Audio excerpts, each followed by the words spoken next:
کیا صدر پاکستان کے پاس یہ اختیار اصل ہے کہ وہ کسی کی سزا بالخصوص سزائے موت کو معاف کر سکتا ہے یا نہیں؟ آج کے اس ولاگ کے ساتھ میں ہوں مخاطب آپ سے اپنے یوٹیوب اینڈ فیس بک کے چینل سے۔ آج کے اس ولاگ کے اندر ہم ڈسکس کریں گے کہ صدر پاکستان کے پاس کیا ایسے اختیارات اصل ہیں کہ وہ کسی کی سزا کو معاف کر سکیں یا تبدیل کر سکیں، ہیں تو کون سا آرٹیکل ہے؟ اگر وہ آرٹیکل کانسٹیٹیوشن کے اندر موجود ہے تو کیا اس آرٹیکل کے اگینسٹ یا کانفلکٹ کسی دوسرے آرٹیکل کے ساتھ ہو رہا ہے یا نہیں ہو رہا؟ اگر ہو رہا ہے تو کون کون سے آرٹیکل ہیں؟ کیا یہ فنڈامنٹل رائٹس کے اگینسٹ ہے یا نہیں ہے؟ کیا وہ آرٹیکل اسلامی قوانین کے اگینسٹ ہے یا نہیں؟ یہ ساری ڈسکشن آج کے اس ولاگ کے اندر ہم ڈسکس کریں گے۔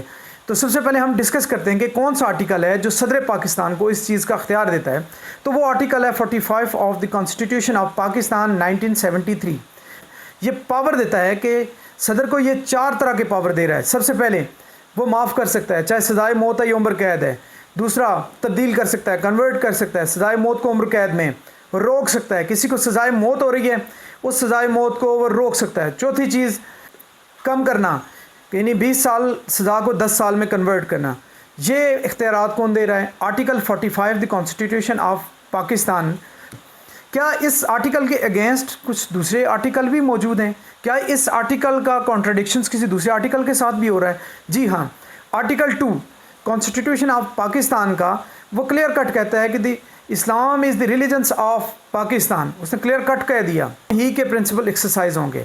پھر article 2A، objective resolution is the part and parcel of the constitution of Pakistan. Objective resolution کا متن کیا ہے؟ آبجیکٹیو ریزولوشن، اختیار کل کا مالک اللہ پاک ہے اور عوامی نمائندے ان اختیارات کو اللہ کی حدود کے اندر رہتے ہوئے استعمال کریں گے۔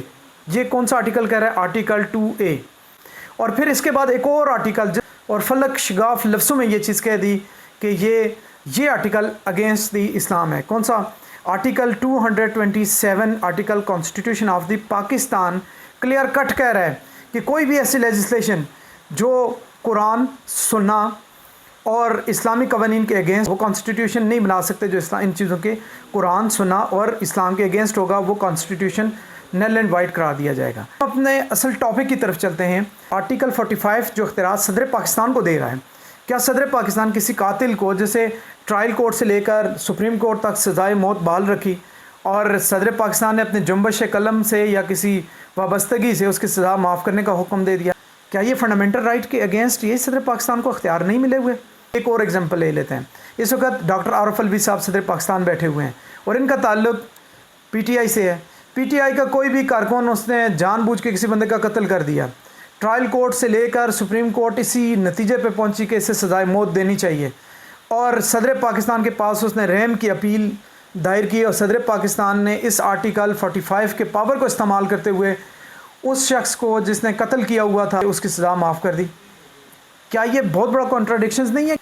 دوسری چیز، یہ اسلام سے کیسے مغایر ہے؟ فار ایگزامپل، ایک شخص کا قتل ہوتا ہے، اسلام کہتا ہے کہ لیگل ہیئرز کے پاس، مطلب اس کے جو وارثان ہیں ان کے پاس یہ اختیار حاصل ہے کہ وہ اسے معاف کر دیں، دیت لے لیں، تبھی ان کی اپنی مرضی ہے، جو دیت جتنا مناسب۔ وہ اختیارات کس کو دیا گیا؟ اس متوفی کے وارثان کو۔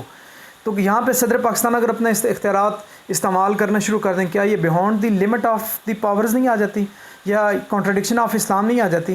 آج کے اس ولاگ کے اندر میں آپ کو بتاؤں، یہ جو آرٹیکل ہے صدر پاکستان کو یہ اختیارات، محدود اختیارات دیتا ہے۔ کسی بھی حدود لاز کے اندر یہ اپنے پاورز کو استعمال نہیں کر سکتے۔ جہاں پر بھی پرائیویٹ پارٹی انوالو ہے، ان کا رائٹ انوالو ہے، تو صدر پاکستان بغیر کانسنٹ لیے ہوئے اس کی سزا کو کے تحت اختیارات استعمال کرتے ہوئے صدر پاکستان ان اختیارات کو نہیں استعمال کر سکتے، کیونکہ یہ آرٹیکل 2A اور آرٹیکل 227 کے اگینسٹ، اسلام کے بنیادی پرنسپل کے اگینسٹ ہے۔ اور ابھی تک اس پہ اسٹل فیڈرل شریعت کے اندر اور سارے حلقوں میں، اسپیشلی اسلامک حلقوں کے اندر اور لا کے حلقوں کے اندر اس آرٹیکل کو لے کر ڈسکشنز چل رہی ہے کہ صدر پاکستان کے پاس یہ اختیار ہیں یا نہیں۔